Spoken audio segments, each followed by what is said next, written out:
control. This broadcast to the people that have signed up. Hello there. It's broadcast to all viewers who are on the webcast. So we're primarily recording and broadcasting to people on Facebook. So Daryl, Jay, how are you? You can text questions. So Joe White, you're in here with me. You're dark. Can you turn a camera on? That's what I was just looking for, Hugh. I'm trying to get it turned on. Yeah, we can see your name there, and you might want to ask some questions as we go along. I'll be happy. I've worked with leaders in charities. There's one phone. Hello, Walter, Robin. There's one phone call-in listener. I apologize for the confusion I had on the landing page I put up yesterday for people to register. I had 7 p.m. 7 p.m. is the nonprofit chat that happens every Tuesday night. And it's a good thing to participate in. It's a very different audience. It's streamlined, especially for those running charities. This session is for those social entrepreneurs that are running a business, running a charity, running a religious institution, running an association. We have great work to do. We have great value to give to people. We're not getting as far as we want to get in terms of income, in terms of customer reach, in terms of value. So I'm going to share with you some of the systems I've developed in over 30 years of working with organizational leaders, building out a vision. And I'm going to give you an option to get a huge discount on my program, The Unbound Leader. You don't have to. It's not a sales pitch. It's just an offer. And I'm doing an insane discount on that program. And I developed that program to give support for people who are wondering what to do next and why whatever they're doing now isn't working. And so let me dig into this. Joe, while you're looking for your camera, I'm going to share my screen, and people looking at the screen can look at the slides. The phone-in listener can look at the replay. You'll get an email with the replay. Those who are live on Facebook, you can see it live. And so let me make sure I don't have too many things open here. And here we go. Here's the PowerPoint. We're going to share the screen, and this is called the Unbound Leader. Not that we're tied up in the basement or anything. We are, in fact, all challenged by our own limited thinking, by our own lack of knowledge. And we're bound because we don't realize that 90% of what we need isn't what we know we need. And the Ballou 90-10 rule is 10% is what you know, 90% is what you don't know that you don't know. But that 90% is what's going to allow you to do the 10%, which is your brilliance. So thinking like a conductor is what I do all the time. I think like a conductor because I spent my lifetime being a conductor. I know how to empower people. It does really require that we focus on specific outcomes. It does matter that we give clear directions. What they see is what I get. And it does matter that we model excellence. If I don't know what I'm doing, then I can't ask them to do much of anything. So we must know what we're talking about. We must be prepared. So for this session, we're going to cover several different dynamics, all of which I hope will be very useful to you in your journey toward making a difference in people's lives and making a difference in your life. Here's the objectives. We're going to touch these points. I'm going to talk to you about how do we clarify our vision. The first step in impacting people's lives is knowing that we can say clearly what difference it's going to make. We're very skilled at talking about our vision. We want to identify what value we bring because we're here to bring value to people. That's why we get paid. We do not work alone. We work with others. As a collaborative culture, we work with teams. Whether you pay people, whether it's informal or formal. We do have teams. If you're talking to one other person, you've got a team. Then, like I said before, we bring value to people. Because we bring value, we solve problems. We get paid. We bring revenue to the business or charity that we run. And over time, it's important that we don't just run at the shiny object. There's so many people selling programs on the internet. Do this like I did and you'll be rich. Well, that's one channel. If they've been so rich, they're so satisfied, how come they keep coming back and selling new products? When in fact, you've created a job for delivering a product or service, but you've not really created a profitable, sustainable vision. It requires that we break through what's holding us back. We will explore some of that. We don't know what's holding us back. We'll discover some of that. We are frustrated, and we don't need to be frustrated. I think I'm going to move this picture of me out of the way. So look at that frustrated guy. I don't know how many of you relate to that, but I can relate to that. And I still get frustrated. And I look in the mirror, well, you know, it's your own fault. You're blocking your own prosperity. You're not aware that there's prosperity and there's abundance if we're grateful for it. We have great passion for what we do. We don't realize this thing called leadership is how we move from that passion to creating profit. We create profit for us. We create prosperity for others because we have brought them value in the work that they are doing. And I seem to have a lot of things going on here. There's a little click link. And I'm going to move this picture, or ugly picture of me out of the way.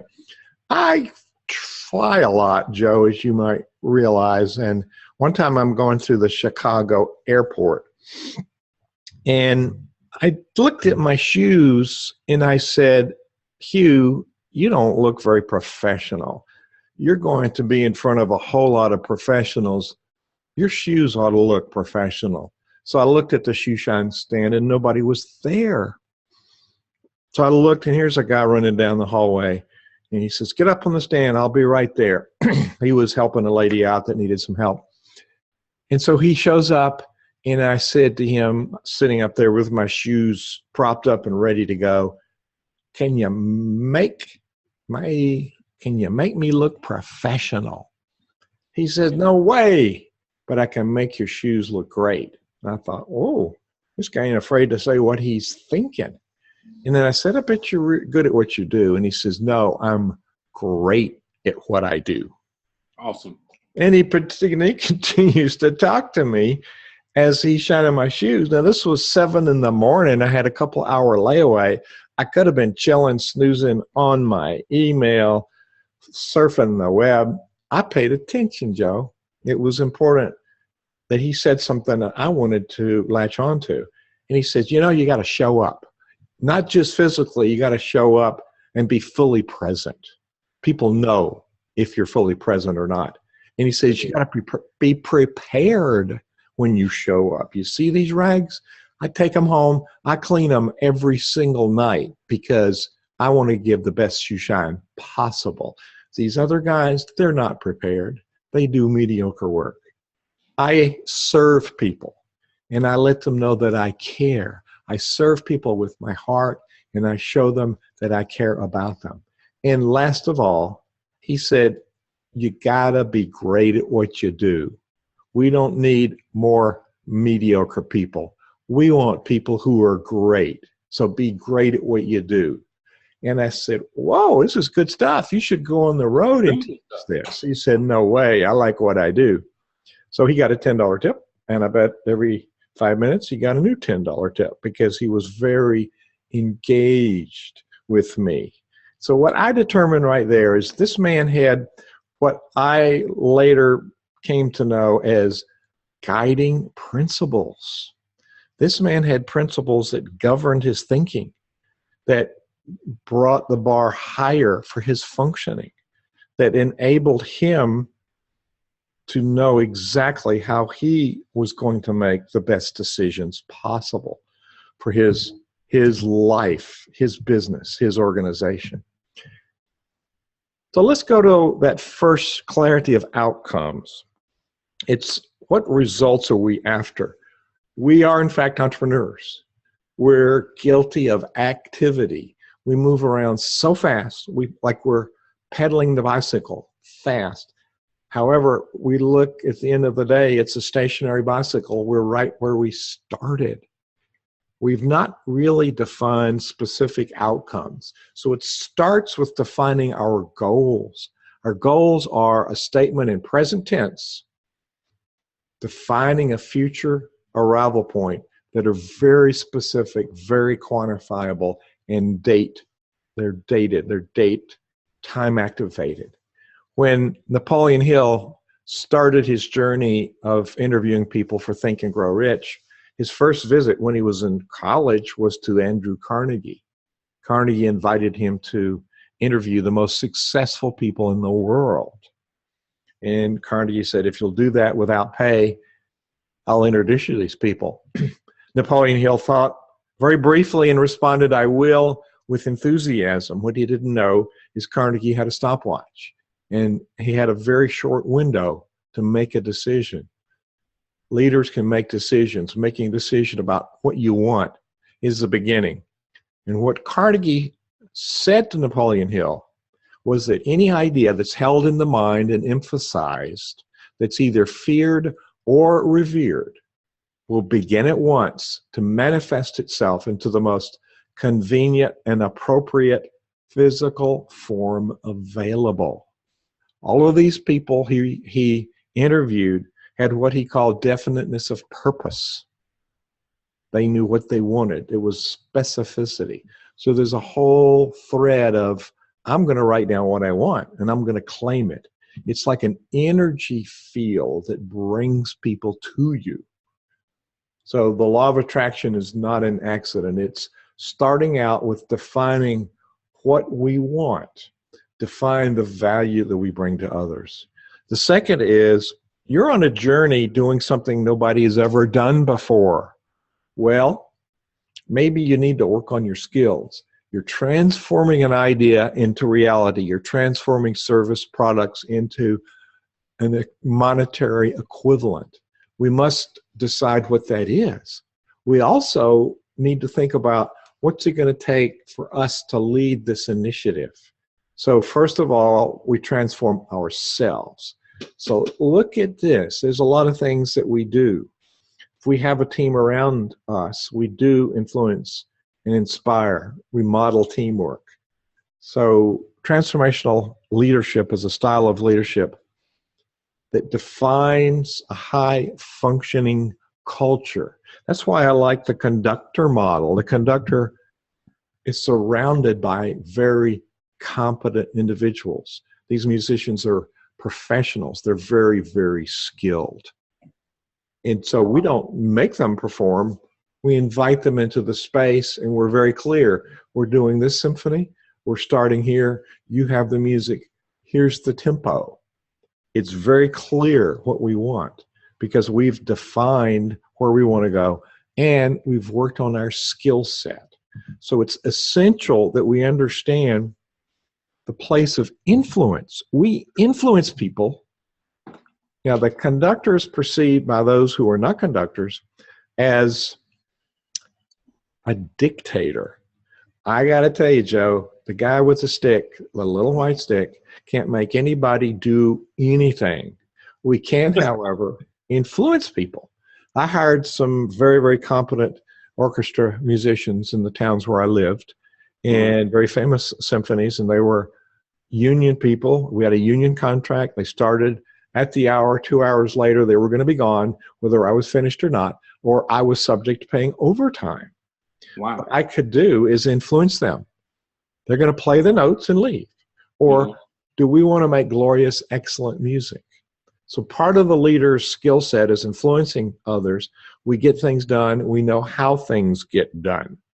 That's the elusive piece that we think, oh yeah, we're going to figure it out as we go. Well, no, I've had some really good coaches for the last 10 years, which each one of them has made a huge difference in my life.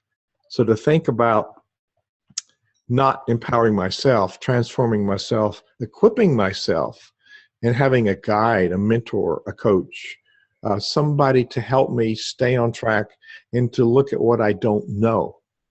We cannot, they call them blind spots because we can't see them. And I meet entrepreneurs every day that say, oh, I can do it. So they can probably fly an airplane too without taking any lessons.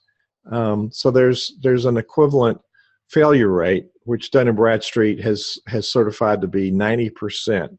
90% of us fail. That's in business. Charities, it's probably higher. 90% Oh, wow. of us fail because we don't have the skill set to run this thing that we've created. And maybe the skill set that it took for you to invent the product, develop the courses, present the keynote, write the book. Maybe those skills are different than building a business. However, we influence others to come into the space and to follow what we want. Now, we show up different ways. I see people that are so frantic, they're so behind. I work 7 days a week, 15 hours a day, haven't taken a break in years, no vacations either. Well, they think they're bragging about how hard they work. I think they're not very good at managing their time. So it does not, I'm wondering why they want to tell me that, because it sort of negates their leadership ability. We want to balance our lives.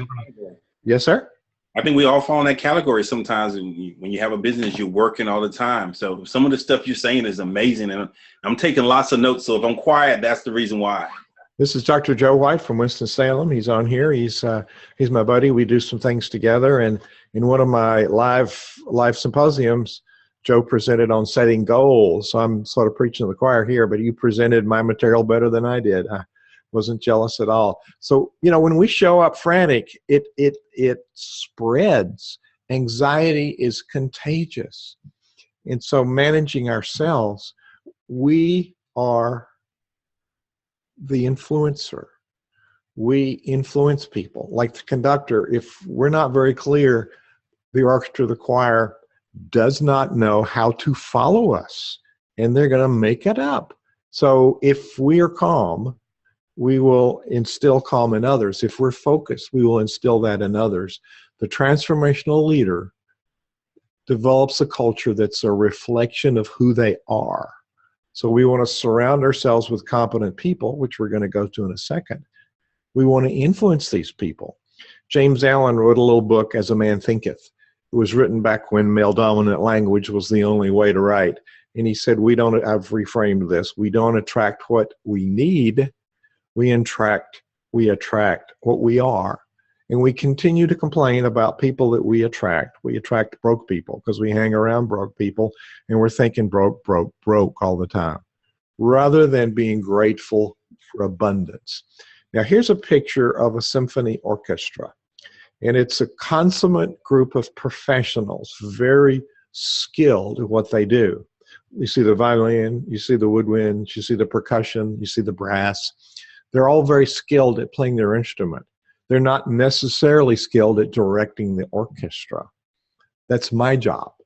I can bring a lot of people with diverse skills, diverse personalities, diverse perspectives. I can bring them together in creating this harmony that we call music. We're moving from these dots on a piece of paper to the realization of glorious sound. Now let's move this into the business arena. We have a piece of paper. People think, oh, I'm going to write a business plan. I'm going to write a strategic plan. Well, that's all very well. That's still a piece of paper. What we need to think about is how we're going to integrate strategy and performance. So when I work with leaders, no matter what they're doing, and it, by the way, doesn't matter what they're doing, because I don't need to understand what they're doing. I help them understand where they're going and how they're going to get there, and how do they build a culture around them. So I'm only as good as this orchestra. I'm only as good as the choir.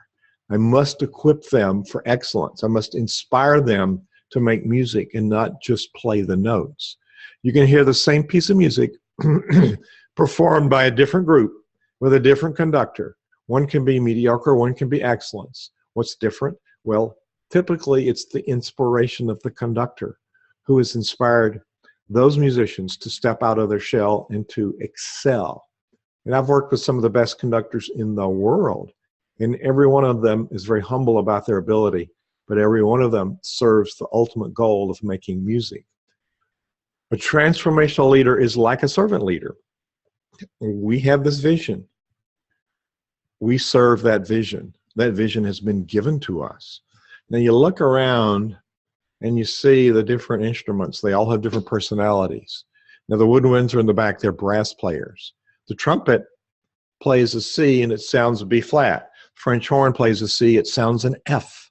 Those are called transposing instruments.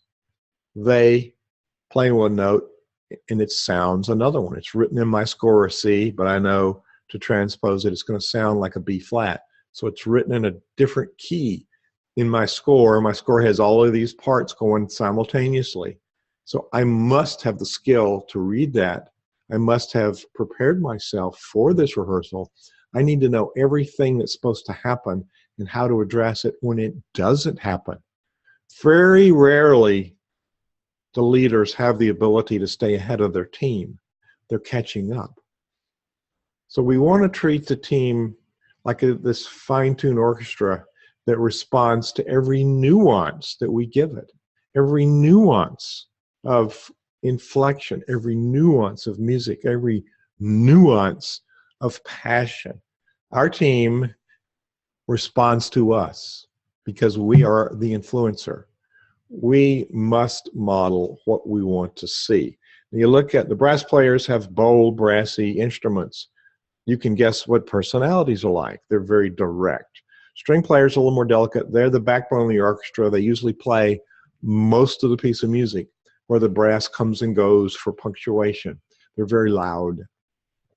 Woodwinds, more delicate color. There's some transposing instruments in the woodwinds. Very delicate sounds. And when they're out of tune, it really shows. Percussion, very specific. They extract sound from the instrument.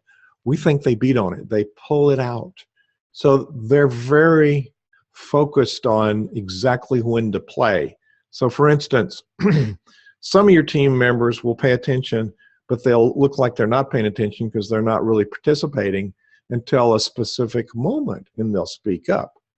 So the analogy here is you've got a triangle player that has to count 137 bars of rest and then play at the exact moment that they're supposed to play.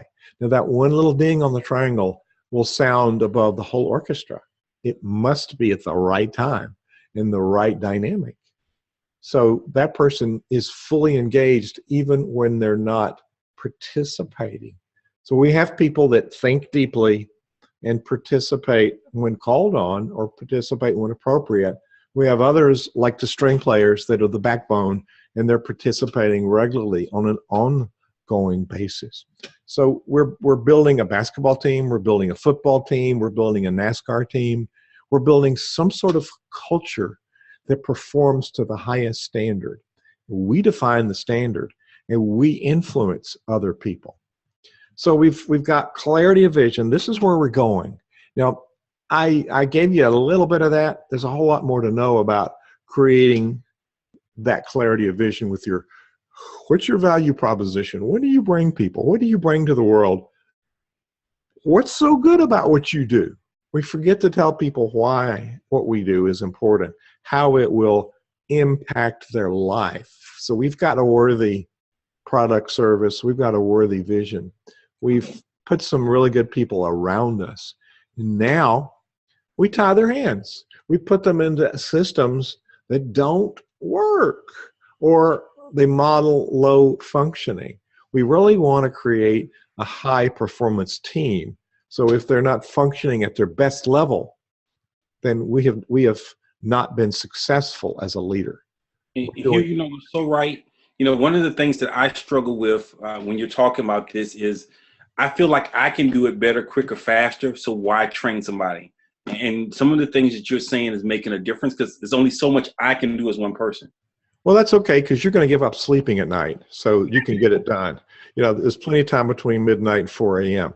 But seriously, Joe, that's a serious function that another leadership methodology that I deal with. It was created by psychiatrist Murray Bowen, and it's a whole knowing self. The transformational leader must manage self, and so if we don't manage self, we can't lead others.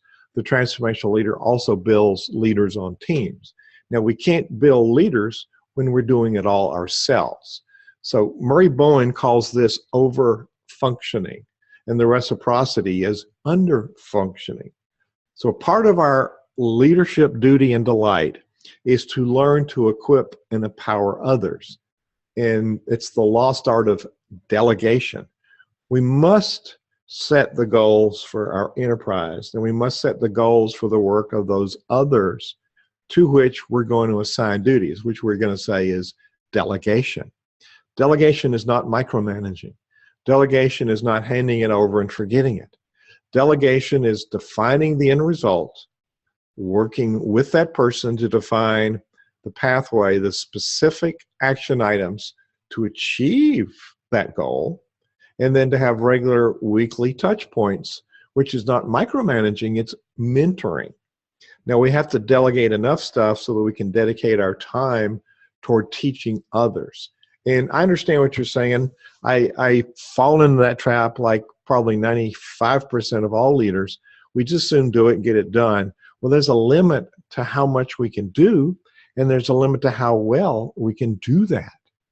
Therefore, it's to our advantage of finding other people that can take a channel. And if we're good at defining the results and letting them do it their way, they might figure a different way to achieve those results. I publish a leadership magazine, Nonprofit Performance 360, and I rarely interact with the productivity of the magazine, like finding authors, like deciding the themes, like editing the pieces. I have a team that does that. And Joe, they do it far better than I can do it. My job is to clearly define the results and then get out of the way. Now, it's not a slam dunk. It's not an immediate solution. We have to let people fail and struggle and then mentor them. We become the champion, the mentor, the cheerleader, the coach. Mentoring is specific subject matter expertise. Coaching is more generic. So we want to mentor people on what to do when they're failing, okay? And we want to extract it from their brain, not from ours. Every time we answer a question, we're weakening that person's ability to grow their skills. So the best leaders don't have all the right answers. The best leaders have really good questions. Is that helpful? Very helpful, Hugh. Very helpful for what I'm going through. Yeah. So you're transitioning from solopreneur to building this world-class team. You have several really great enterprise businesses that have immense potential. And the other reason to learn to delegate is we're at a cap. And learning to delegate lets us raise the bar by multitasking through other people. We can actually get more done rather than being a bottleneck for progress. We need to get out of the way. Now, I'm talking to myself. We all have these problems. I definitely have that problem, but this is helping me tremendously think of different ways to overcome it. So thank you so much. Well, hey, we all struggle. We are human. Create effective systems. So here's the number one team killer in systems: the boring, unproductive meeting. Joe, have you ever attended a boring, unproductive meeting? A whole bunch of them. I hope you've never led one. I probably have been guilty of doing that too. Haven't we all? It's time to end that. So would you say no more boring meetings? I'm definitely going to try my best. I mean, I'm taking lots of notes to hopefully that never happens again. All right, say no more boring meetings. I've got you cornered. No more boring meetings. Yes, sir. One more time. No more boring meetings. Everybody on the call can say no more boring meetings. They're terrible. And the number one killer of productivity in meetings is the meeting agenda. Now, we've all been taught we must have an agenda. And I had a friend from Sweden that was coming to a meeting. He said, "What's the agenda?" I said, "No agenda. This is like a conductor runs a rehearsal. We define specific results and we move toward those results. We replace the word agenda with deliverables. What will we accomplish? It's like we've got a 90-minute goal. We've set a 90-minute goal, a 90-minute window. We've set a 90-minute goal. We're going to achieve X, Y, Z. So here's an example. An agenda item would be, we're going to talk about marketing. A deliverable will be, we're going to define the top 5 marketing strategies that will increase our revenue by 25%. One of my marketing strategies is to get in front of people and engage them with what I know. If people know that I can help them, they're more likely to come around and say, oh, I want to work with you. So my particular agenda means I want to sell. Well, I want to engage the right people in the right way so that we can partner to achieve their specific outcomes. And it's hard work, so I'm very picky about who I engage with. Now, at the end of this, I'm going to make an offer for my program, but also, if you've gone to the end, I'll give you a link for getting my free program on meetings, conducting power-packed meetings. So that's a free report. It's about as big as an ebook, but it's a report. So boring meetings are the #1 team killer. So if you look in that room, you got videos, you got PowerPoints, people have got their computers, they're not engaged. So the meetings is called conducting, the pun on music, conducting power-packed meetings. Power-packed meetings. As a conductor, I call rehearsals an attitude adjustment. People leave feeling better than when they came in. Meetings ought to be an empowerment session. They should feel better when they leave than when they arrived. So our goal is to create the energy to build leaders on the team and to engage them in a way where they feel like they are part of the process and the end result is something they own along with them. So the systems are a healthy process. So we have a relationship with people, but we come together and we replace it with process. Replace relationship with process. The process creates trust. People can say, oh, I can make a difference. Trust forms community. We now have a relationship with the whole group, not just with me and them. Community builds new relationships. So we're on a journey of creating a new architecture of engagement. So my gift to you is this: conducting power-packed meetings is a really important set of guidelines that I've created over the last 30 plus years. I run meetings. People hire me to run meetings, strategic planning, evaluation, team empowerment. There's a lot of ways that I provide value to people through group engagement. Very different than group think. Everybody has independent thinking. Nobody caves in to the whole. We don't compromise. We build consensus, which means we hammer out a decision in a group process that's the sum total of our best thinking, that it's a win-win, not a lose-lose like compromise. So consensus is building our decision through relationship, and it's backed by that relationship. We've hammered it out. So consensus is an undervalued prospect, undervalued skill, undervalued process. So balance is what makes all of this work. So balance, we have rests in music. So we pause in our day. We write on our calendar some time to reflect, to think, to evaluate, to regroup. Time in between the now and the next now. The now is the appointment for this webinar. I have another now later. In between there is the bridge, the rest piece, that I can gather my thinking, take the notes, and respond to what I need to do. It's a time for us to reflect.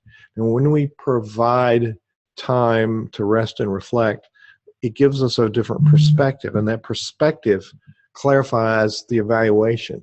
If we're working 24/7, if we're working 15 hours a day, 7 days a week, we lose perspective. And so we get stuck in thinking things have to be the way they've always been. So the evaluation structures refinement. The refinement inspires our planning. Can you see me on the screen, Joe? Or are you not looking at the screen? I can see you. All right. Planning energizes our work. And so balance is the solid rock that keeps us stable. Now, this thing about how are we going to make money? We really need to come down to writing our specific goals. Have we defined the amount of money we can generate? Have we defined what we're going to give people to receive that money? Have we defined the steps in the process through a strategic plan? By the way, a strategic plan is an operational plan that defines the 1, 2, 3 sequence of how we're going to run a business. Business plan is a financial document that lets a donor or an investor or grant maker know what we're about. It's not really an operational document. It's a summary document that describes the business concept. Strategic plan is the tactical, operational, organic document that we use day to day to run this organization. So if we don't have a strategic plan, we're hunting and pecking. We're doing tactics in the absence of an overall strategy. So we need to write our long-term strategies, our short-term goals. The difference is strategies are 3 to 5 years. Short-term goals are 1 year or less. And then under the goals, we write the milestones. Here's where I'm going to be monthly. And under the monthly, here's how I'm going to do my to-do list, my action plan. What's the action to develop, to create, to implement?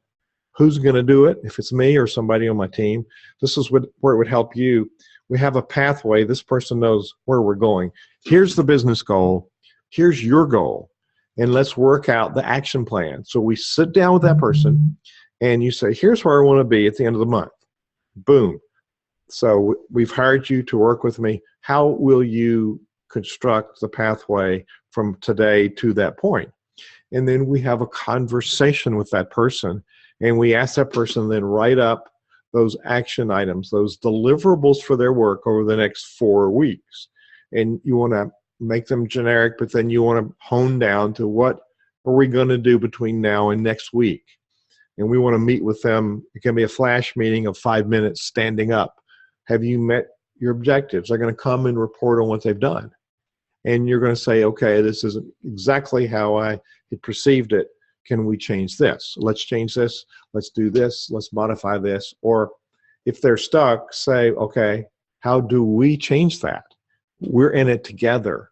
And unless they tell you where they're stuck, where they need help, you're guessing. And remember, we want to help them find the right answers rather than giving them the answers. Because we always are the answer man. They come back. The answer mother. The answer father. We're always the person. We feel good because we've helped them and they're grateful and go away. They keep coming back. How do we do this? What do we do? How do I decide this? Rather than us as leaders engaging them in meaningful dialogue, asking good questions, helping them sort out the options and coming to the best answer. And if they did something and it didn't work or failed miserably, we want to go to, okay, that's all right. We're going to fail. We all fail. What did we learn? Notice I never used the word you in that whole dialogue. What was a lesson learned? What will be different next time? How will those lessons be applied? Often when we use the word you, people hear that as a derogatory, accusatory, confrontational piece of language that will impact their hearing, and they will feel anxious because of that. That'll impact their emotions. And we as leaders want to stay out of the emotional leadership. Emotional leadership is functioning downward, and emotions block our logical thinking. We want to stay in our thinking cells. The difference between the Murray Bowen leadership principles and the psychiatry of Sigmund Freud is that when you see a Freud therapist, they say, how does it make you feel? Bowen says, let's think about this. How do we sort the facts objectively, think in systems, and make systems-based decisions from our principles? So in order to achieve our goals, we have a financial goal. Well, what are we going to offer people for that? How will we monetize our ideas? Well, we need to be very clear on why people need what we offer. We're all guilty of getting into the what. This is what I do. Well, people don't really care about what until they understand why it's important, why they need it, or why somebody needs it. At the very beginning, we talk about our vision. We also need to quantify what we offer people. I have the Unbound Leader Program. The Unbound Leader Program I created because I see people getting stuck. Many times they don't know they're stuck. I'm looking at them and seeing much, much greater potential than they're accessing, much greater revenue, much greater impact on humankind. We get stuck in a limited visibility when we should be thinking more global.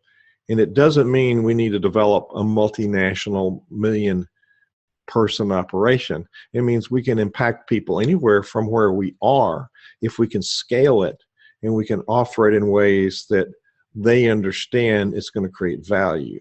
So what I've seen is that people don't understand how to build a business sequentially. So the Unbound Leader gives you steps along the way. Do this, do this, do this. Each step, it's like building your house. You build the foundation.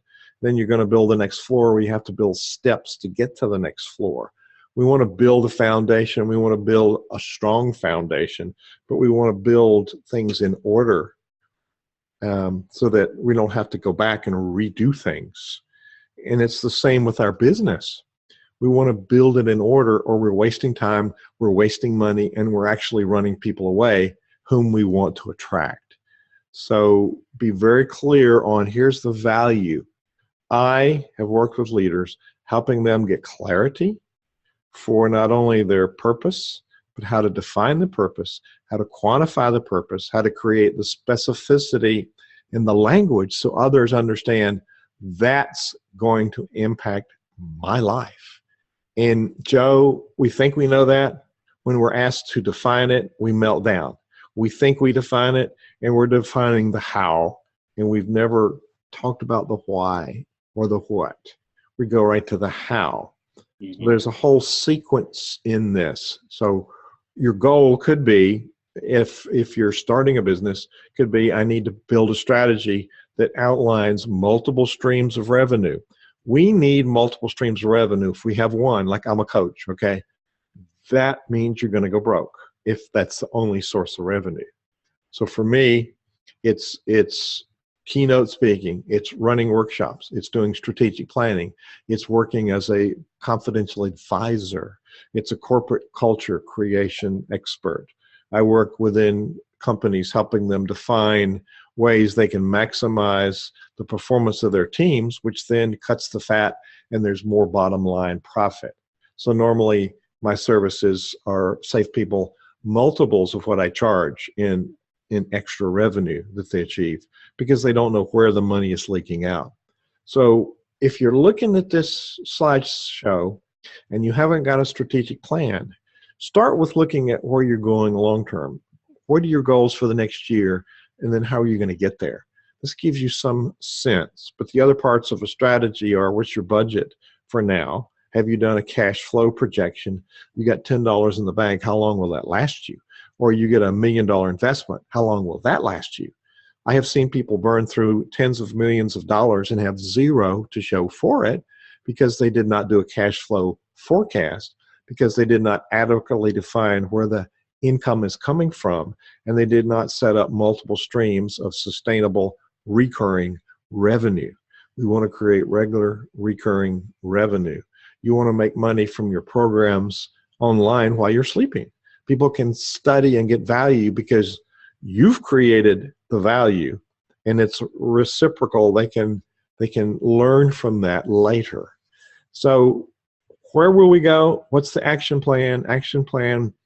Now, remember I said goals define a future arrival point expressed in present tense. That comes from the work of Napoleon Hill, where all of these leaders could imagine the future.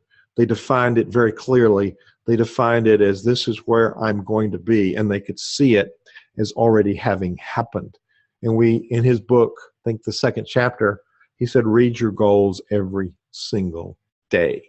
Therefore, if you got 100 goals, that's going to take you all day to read them. I suggest you have 3 goals. One's financial. You have a bunch of action items under financial, a bunch of milestones. So there's a financial track. How much money will you create? Have you defined it? Once you start defining it, you start moving toward that result. And then there you are. You got your camera going. Then yeah, I had to put it on my other camera.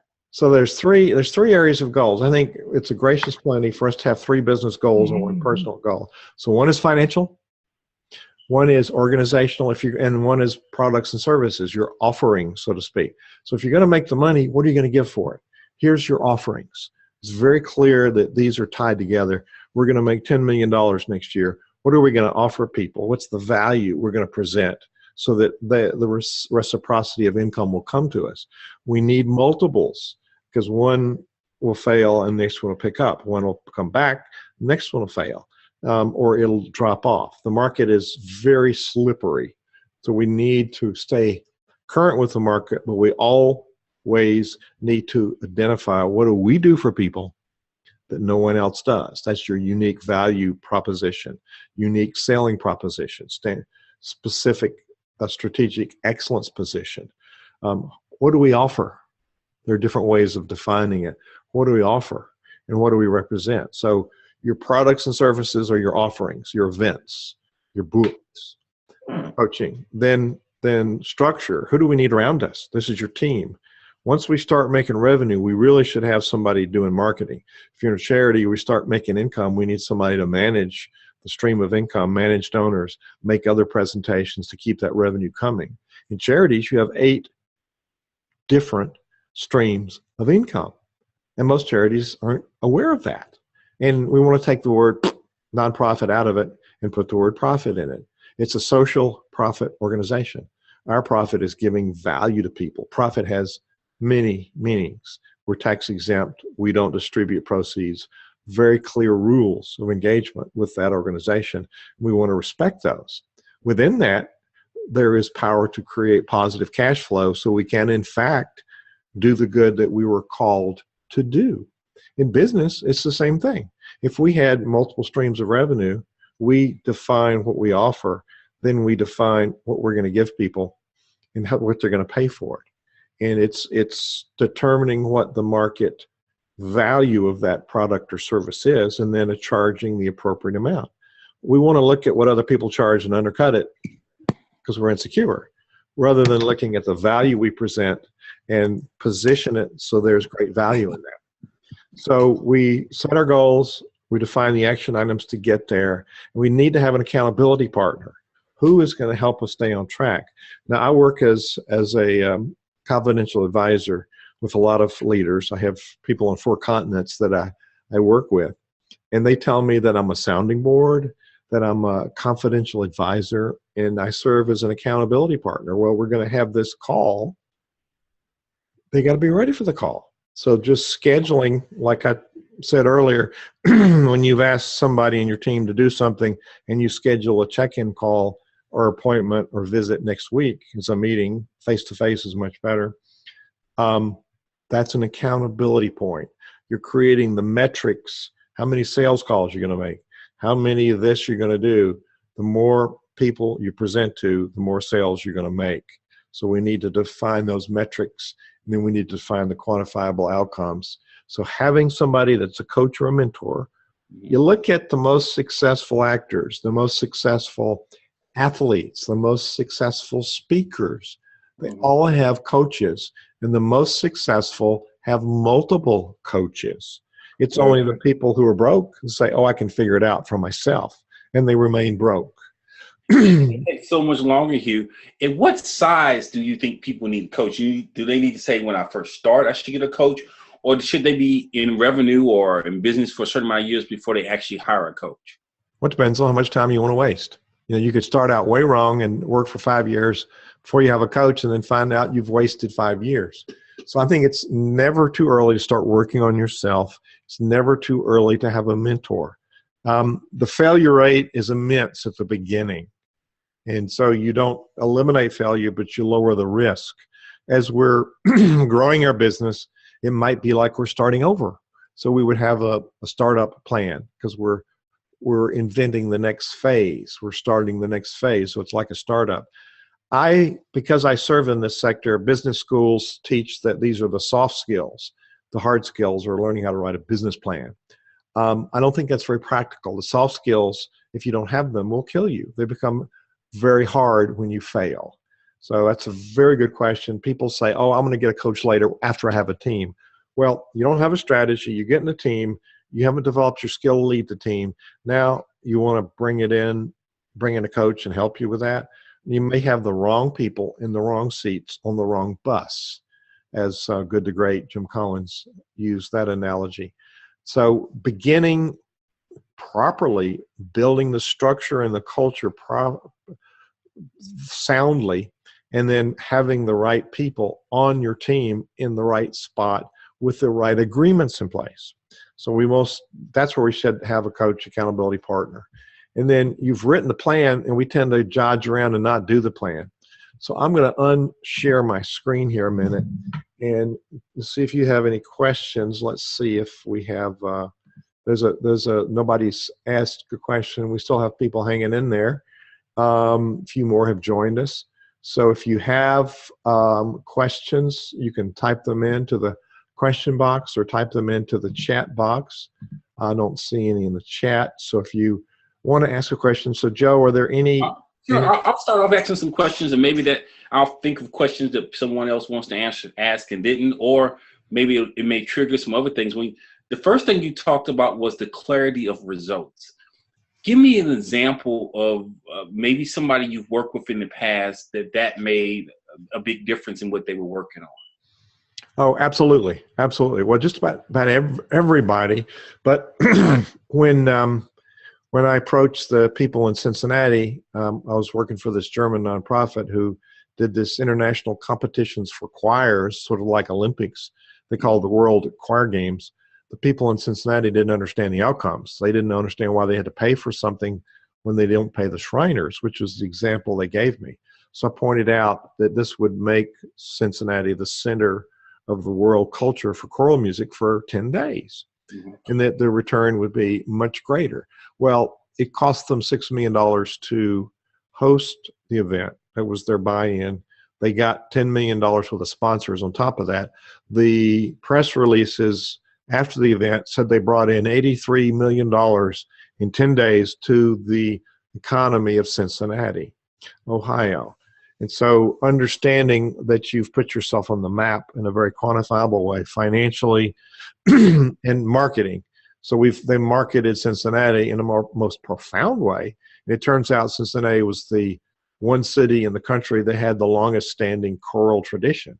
The concert hall was formed for the choir, built for the choir, not for the orchestra. Wow. So being very clear in outcomes is the starting point. And if you're not sure how to do that, then you need to get with somebody who can help you fine-tune those. And that's a skill to learn. So not everybody has that skill. Yeah, I definitely agree with you. Not everybody definitely has that skill. And the second thing that stood out to me that you talked about was creating effective systems.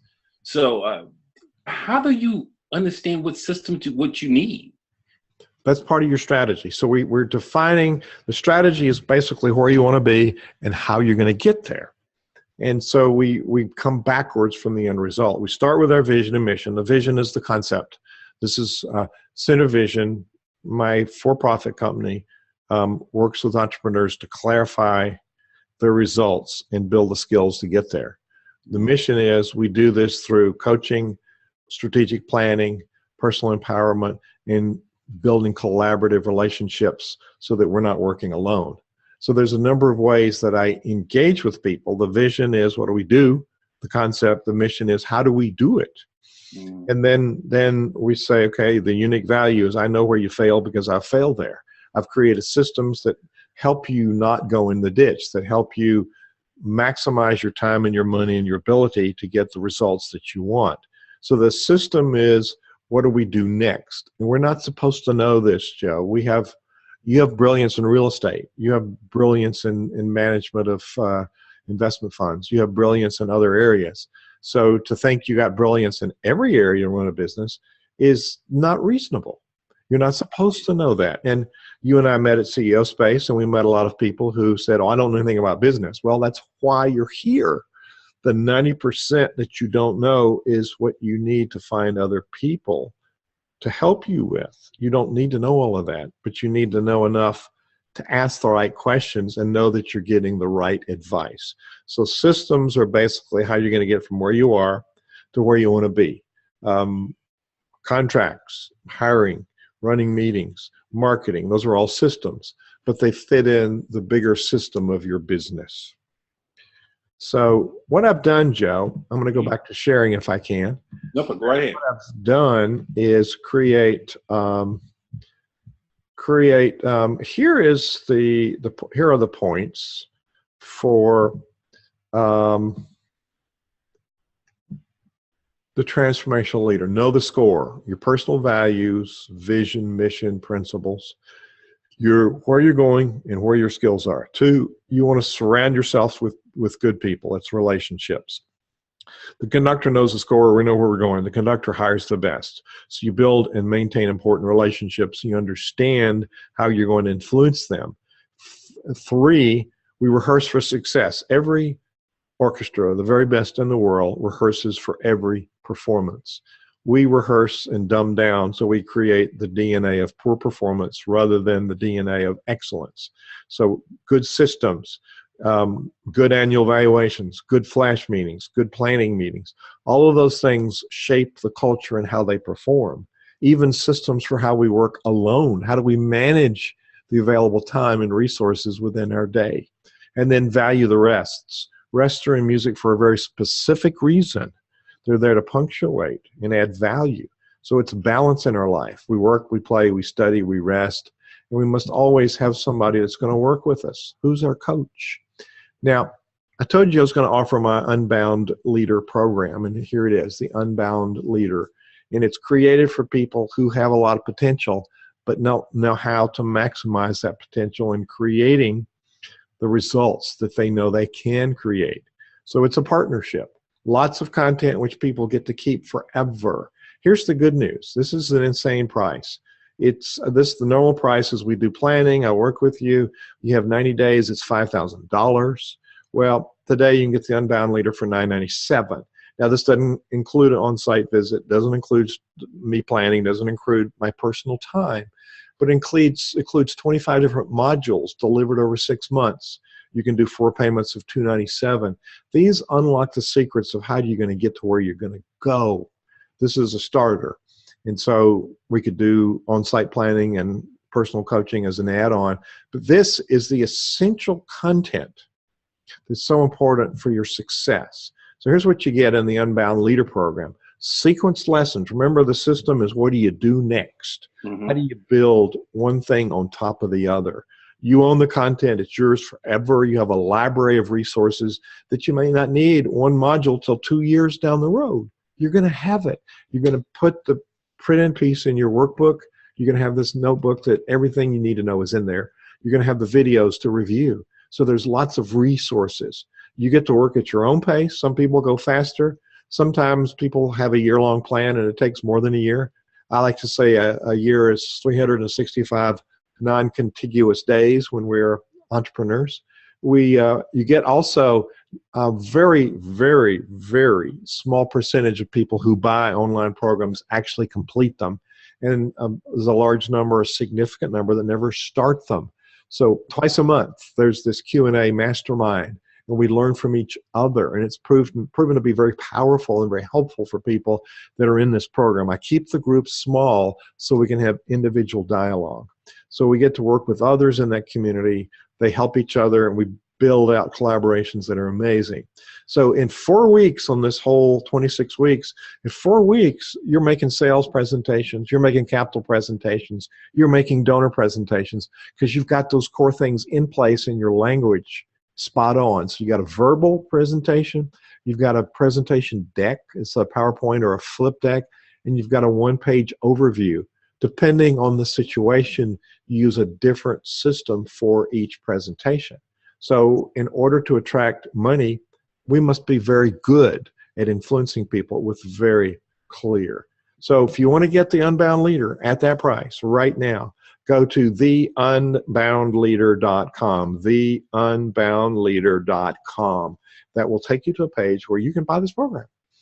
And it's for you. And there's a lot of juice in there. I've spent a lot of time, a lot of effort, Joe, working on this program. I'm going to leave that slide up a second. Did you have another question?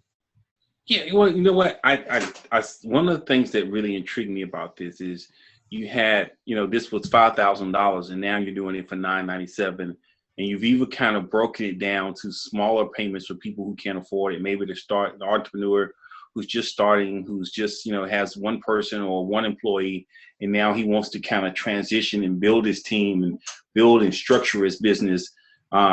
I think that's amazing. So I commend you, because I know that this is some great stuff. I've worked with you.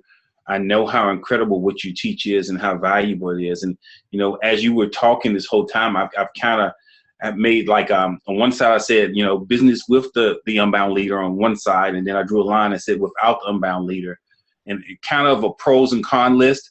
And the biggest thing that I see on my cons side of buying this product is the time it would take me to learn all this stuff on my own, to research it, to read the books, to study, to go to the courses, the classes. I mean, I could spend years trying to just get what you packaged here. Well, and I have spent years. I've spent 30 years working with people in the last 10 years developing the content, and I still have the $5,000 program. It's more intense, but this has the elements of that. It's a self-study. It's Hugh in the box plus the group encounter. So we don't sit in a room and plan and have one-to-one weekly work, but you do get immense value. Everything that you need to know is in this program. Every step you need to take in sequence is here. How do you present yourself? How do you attract the right people? How do you create the stepwise process? I see a lot of people hire experts out of order. Very good people who can provide a lot of value. It's not valuable at the wrong stage in your business development. So we tend to do the flashy object. We buy this program that's going to save us. Well, it's fragmented. We buy this program, we buy that program, we buy that program. There might be good programs, but without a system to put it in, it's not going to create sustainable recurring revenue. You've not built a business. We've created a job for ourselves. So the unboundleader.com is where you go to get this program. And if the email you got, if you want to email me back and say you want my Conducting Power Packed Meetings program, I will send that to you for free. It's a program that I offer for sale, but I will give it to you for free. So email me if you want that program, hughballou@mac.com, HUGHBALLOU@mac.com. Send me an email. So give me the meetings program. That's all you got to say. I'll send you the link, and it's yours. You own it. It's good stuff, and it's a lot more than I could spend the whole webinar talking about meetings. Shannon, who does the Business Acceleration Summit in Florida, she'll be doing it on the 16th of May. So businessaccelerationsummit.com, look it up. She calls it Hugh's Magic Meetings. So Joe, thank you for helping me with these questions. And people want to email me, I'm happy to provide value. Either I have put people to sleep or I have answered all the questions. Well, I do have one last question. Yes, sir. How long will this be available? Because I know that sometimes when people give special deals that is available for a certain amount of time, will this be available for 30 days, 10 days, a week? I mean, because I know at what point do you fill up and say this is enough people? Well, I might fill it up today. I don't know. I can only handle so many people in the live Q&A every 2 weeks. So the price is available till May 1st. Or when it fills up. And after May 1st, I might issue it again at some point. But this is a way to start getting traction right away. You don't have to wait 6 months to have results. With the very first lesson, you're creating results for yourself and creating that pathway forward.